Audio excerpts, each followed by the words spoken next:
Love has become a relevant thing in human life only because human emotion is a strong aspect of being human being. In human life, emotion is a very powerful thing. Even in this day and age, though people think they're very intellectual, even today, their emotions are the strongest aspect. Yes or no? It's the most intense aspect of their life. They claim they're intellectual, but their intellect is never so intense, but their emotions are intense. Maybe not love, maybe not compassion, but maybe anger, maybe irritation. These are all emotions. So emotion is a very important aspect of being human. Now we're only talking about what type of emotion do you want to have? Now do you have a mind?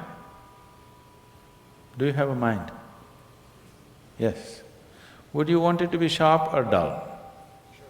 Huh? Why? It works better that way, isn't it? Similarly, if you have emotions, do you want to have sweet emotions or bitter emotions? Sweet emotions, it works better that way, isn't it? So love means just that. You have transformed your emotions into sweetness. Now I want to be in love without emotion. That's a very European idea.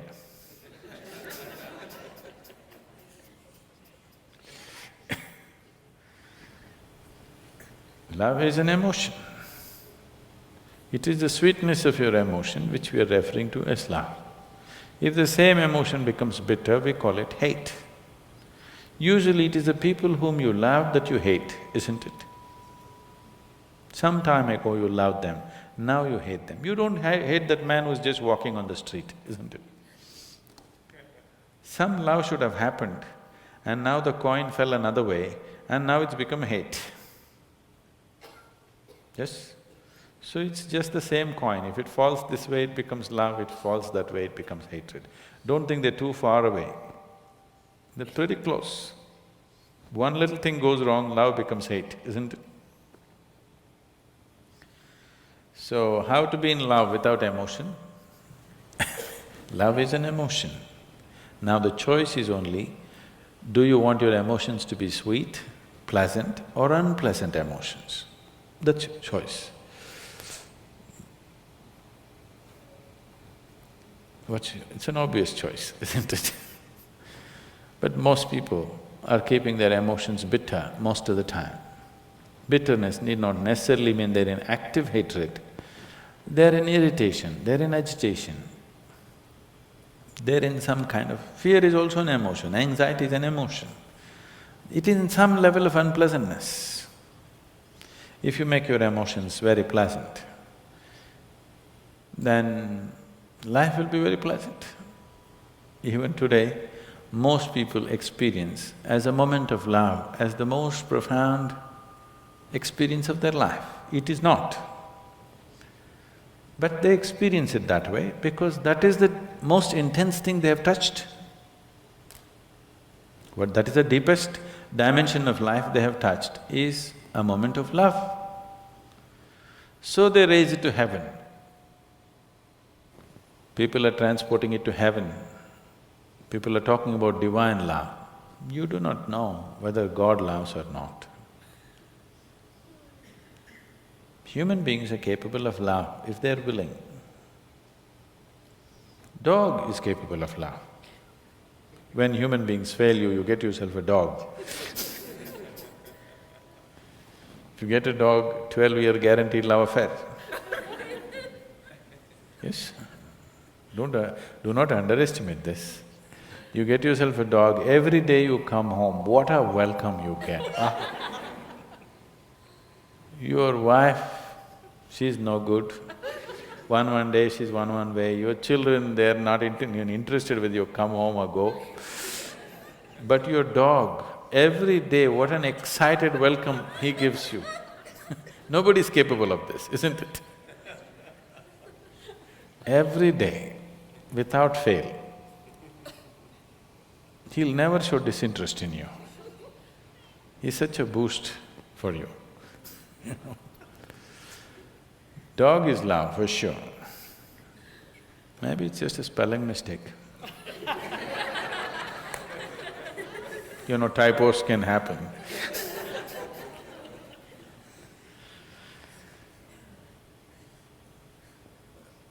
Now,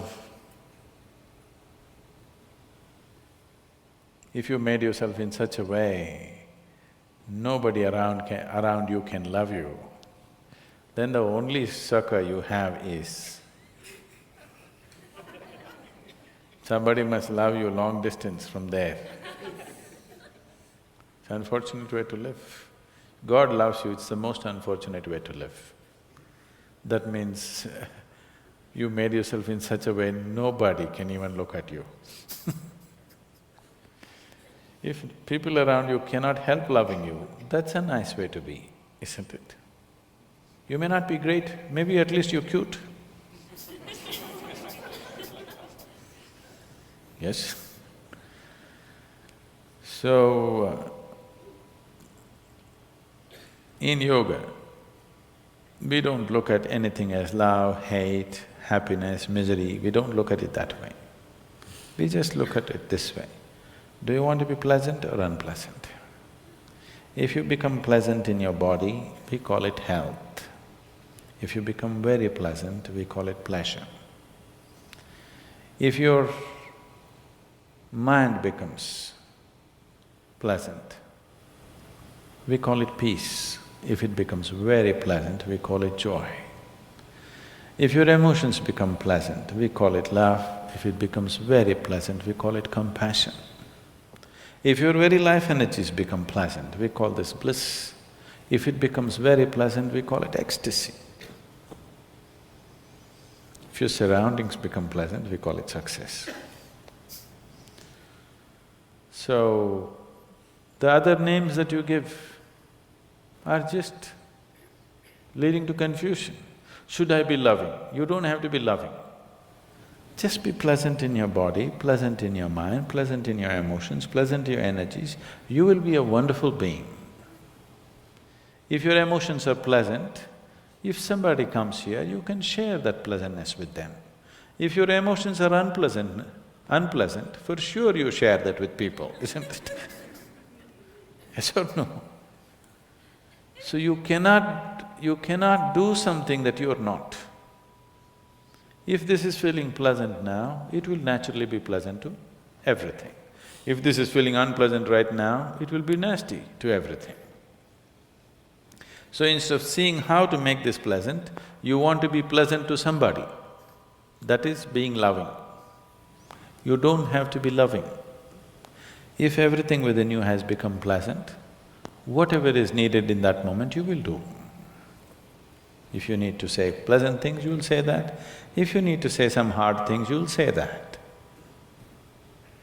But without any unpleasantness in you, that's important, isn't it? If you'll have to fight a war, you'll fight it without any unpleasantness in you, that's important. Then you will do everything only to the extent it's necessary. You will not overdo anything. If you say, I love somebody, you will exaggerate things about the people whom you love. You will exaggerate good things about them. If you say, I hate somebody, you will exaggerate bad things about them. You'll never see anything the way it is. People go blind with things that they love, isn't it?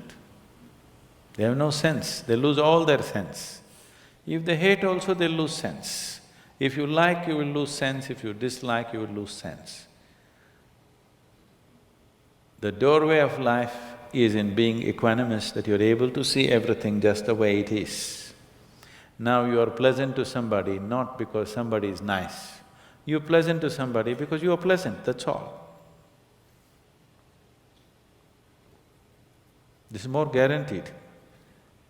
It's a more guaranteed love affair, isn't it? You're being pleasant to somebody because you're pleasant.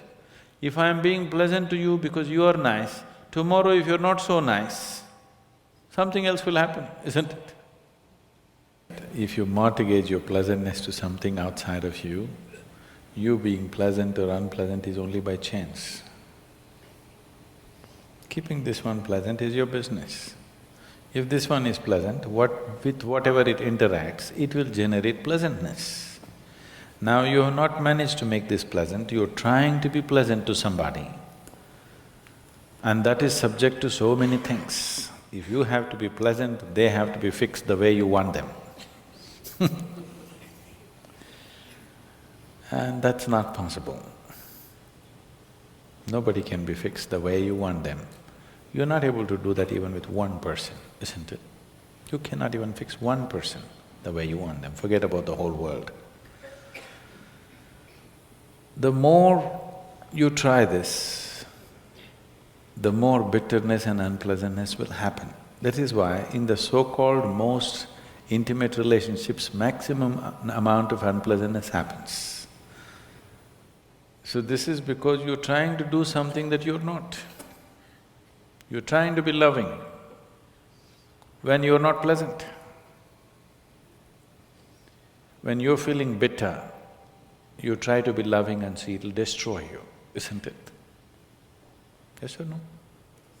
You tried all these things, isn't it? It's destructive. When you're feeling pleasant, it is effortless. So, you just have to look at why is it you being pleasant or unpleasant is mortgaged to external situations. If everybody around me is unpleasant, how can I be pleasant? Especially if everybody around you is unpleasant, it's all the more important that you're pleasant, isn't it? Yes or no?